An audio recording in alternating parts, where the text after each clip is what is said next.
Hello and welcome to Com Chat. This is going to be a weekly or maybe even bi-weekly series where I go through articles that I found interesting or things in the media that I want to respond to or add on to. Today's topic is, as you can see, feminism and the contrasts between third wave feminism, as people have come to refer to it, and traditional feminism as depicted in this Rosie the Riveter World War II propaganda poster. It starts off with the title, You Don't Hate Feminism, You Just Don't Understand It. Already pretty presumptuous in itself, but this is in response again to the hashtag Women Against Feminism, which at the time of this article, a few years ago, was trending.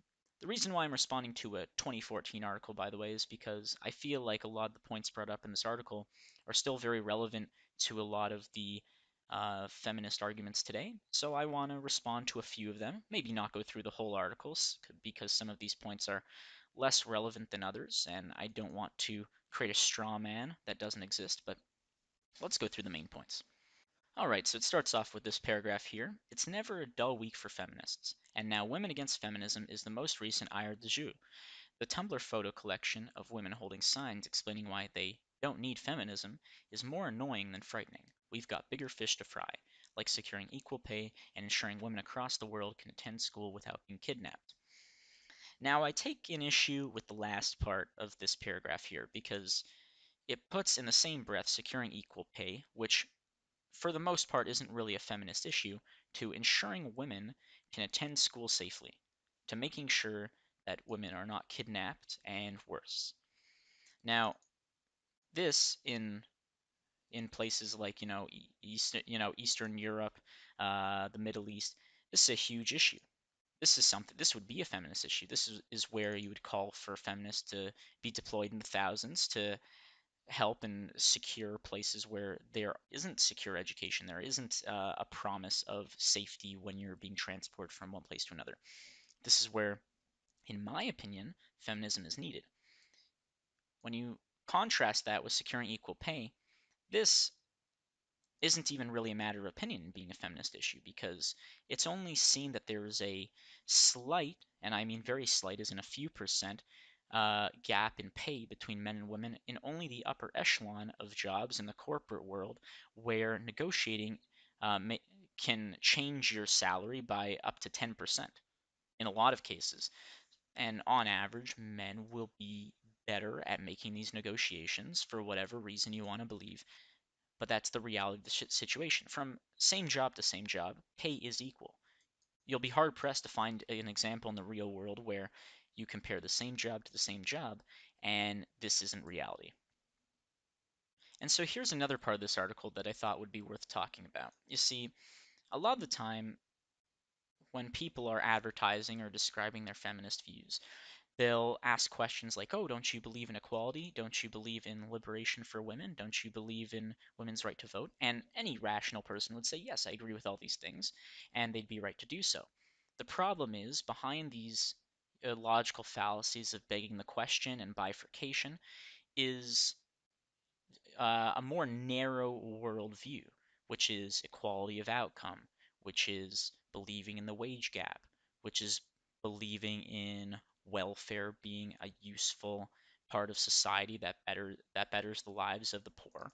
All of these things, but that's only once you delve deeper into it.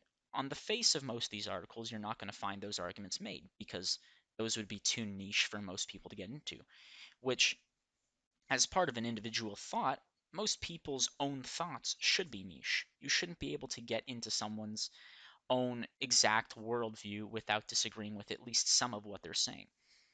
When you write like this and beg the question, you don't actually have to have a very well articulated worldview at all because you can just ask questions that most people will agree with, and then they'll think that you're entirely genuine, when in fact, you're really putting out this facade of what your movement is advertising. And even then, at least in some type of genuine attempt here, you see the authors say feminism has a clear PR problem, which I'll agree with definitely, as we just stated there. But then it says we. Let's find exactly where she says this. We need to be the bigger person in this battle. We need to make every effort to promote feminism as a big tent movement, and we need to admit that it doesn't always appear so welcoming. Well, the appearance, though, is part of the overall group belief. It's part of the collective belief of your group. Same with Black Lives Matter, same with a lot of other movements that, on the surface, stand for very noble things, stand for equal treatment of different races, genders, all that. But once you delve into individual beliefs, the individuals have such different worldviews that you can't possibly have a one united group fighting for the same thing.